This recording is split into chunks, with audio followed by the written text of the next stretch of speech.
आज की इस वीडियो में हम लोग पूरा डिटेल में बात करने वाले हैं तत्काल की टिकट को बुक करते समय की जाने वाली 5 कॉमन मिस्टेक के बारे में, जिसको बहुत सारे लोग करते हैं और अपना तत्काल का टिकट बुक नहीं कर पाते हैं। अगर बुक भी कर लेते हैं तो वो वेटिंग वाली कंडीशन में चला जाता है। तो वीडियो को अंत तक जरूर देखिएगा। चैनल पर नए होइएगा तो सब्सक्राइब जरूर कर लीजिएगा, क्योंकि मैं आपके लिए ऐसी नॉलेजेबल वीडियो लेके आता रहता हूं। आइए चलिए बिना किसी देरी किए इस इन्फॉर्मेटिव वीडियो को शुरू कर लेते हैं। तो बात करें हम लोग सबसे पहले पॉइंट के बारे में, तो बहुत सारे लोग यही सिर्फ जानते हैं कि तत्काल का जो टिकट है वो सिर्फ एक ही दिन पहले बुक किया जाता है अपनी जर्नी के। लेकिन ऐसा है और ऐसा नहीं भी है, क्योंकि दोस्तों बहुत सारी जो ट्रेनिंग होती हैं वो 2 दिन तक चलती हैं। तो आपको क्या करना है, अपनी जर्नी वाले डेट से सिर्फ 24 घंटे पहले नहीं देखना है।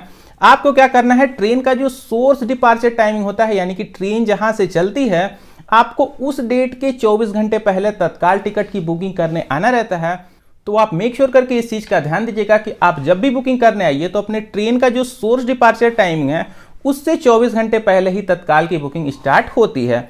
अब हम लोग बात करते हैं दूसरे पॉइंट के बारे में। तो यहाँ बहुत सारे लोग क्या गलती करते हैं, जैसे मान लीजिए कि तत्काल की टिकट का टाइमिंग 10 और फिर 11 बजे है। ये आपकी क्लास पे डिपेंड करता है। तो फॉर एग्जांपल के लिए मैं मान लेता हूँ कि आप एसी की क्लास का तत्काल टिकट बुक करने आए, तो 10 बजे से जो बुकिंग है वो स्टार्ट होती है। तो बहुत सारे लोग सोचते हैं कि मैं पहले से ही लॉगिन वगैरह करके बैठा रहूंगा कि जैसे ही बुकिंग स्टार्ट होगी मैं सीधे तुरंत से बुकिंग कर लूंगा। तो यहीं पे हो जाती है लोगों से गलती। दोस्तों, जब भी तत्काल की टाइमिंग शुरू होती है, आपका जो एप्लीकेशन है वो ऑटोमेटिकली लॉग आउट हो जाता है। तो इस सिचुएशन में आपका फिर से लॉगिन करने में बहुत सारा टाइम निकल जाता है। तो अगर आप ये चालाकी करते हैं कि मैं पहले से लॉगिन होके रहूंगा और मैं फटाफट से टिकट बुक कर लूंगा, तो ऐसा बिल्कुल भी नहीं है। आपकी जब टाइमिंग स्टार्ट होती है आप तुरंत से वहां पे लॉगिन को करिए। और बढ़ते हैं हम लोग अगले पॉइंट की तरफ, और जो अगला पॉइंट है वो इसी से रिलेटेड है। बिल्कुल ध्यान से समझिएगा। जैसे ही हम 10 या फिर 11 बजे अपने एप्लीकेशन में लॉगिन होने जाते हैं, तो मैक्सिमम लोग क्या करते हैं, सबसे पहले अपना पिन लिखेंगे, उसके बाद कैप्चा भरेंगे। उसी में उनका लगभग 30 से 40 सेकंड निकल जाता है। तो आपको ये गलती नहीं करनी है। आपको क्या करना है, अपनी एप्लीकेशन में फिंगरप्रिंट को इनेबल कर लेना है। इससे आपका यहाँ पे लॉगिन करने में बहुत सारा टाइम वेस्ट नहीं होगा। आप सिंपली बायोमेट्रिक से ही अपने एप्लीकेशन में लॉगिन हो पाएंगे। इससे आपका बहुत ज्यादा समय बचेगा और आप तत्काल टिकट को बुक करने के आपके चांसेस बहुत ज्यादा हाई हो जाएंगे। अगला जो पॉइंट है हमारा, आपको अपने तत्काल की टिकट को बुक करते समय कंसीडर फॉर ऑटो अपग्रेडेशन वाले ऑप्शन पे एक बार क्लिक कर देना है। इसको क्लिक करने के यहाँ पे एक फायदा है और एक नुकसान है।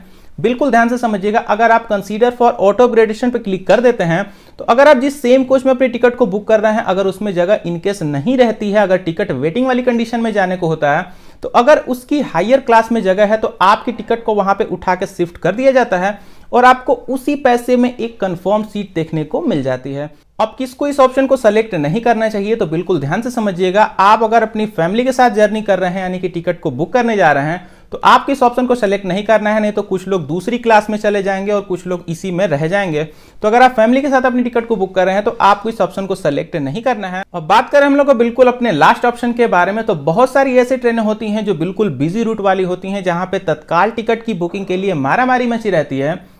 तो उस सिचुएशन में अगर आप अपना पेमेंट यूपीआई से या फिर नेट बैंकिंग से करते हैं या फिर डेबिट कार्ड या फिर क्रेडिट कार्ड से करते हैं, तो इस प्रोसेस में आपका बहुत ज़्यादा टाइम किल हो जाता है। तो अगर आपको फास्ट बुकिंग करना है तो आप आईआरसीटीसी के वॉलेट से अपने पेमेंट को कर दीजिए। तो वहां पे आपको बहुत ज़्यादा टाइम नहीं लगेगा, डायरेक्टली पेमेंट हो जाएगा। आपको यूपीआई आईडी या फिर कोई भी नेट बैंकिंग या फिर क्रेडिट कार्ड की डिटेल फिल नहीं करनी पड़ेगी, डायरेक्टली आपका पेमेंट हो जाएगा। इससे आपका काफ़ी ज़्यादा समय बचेगा।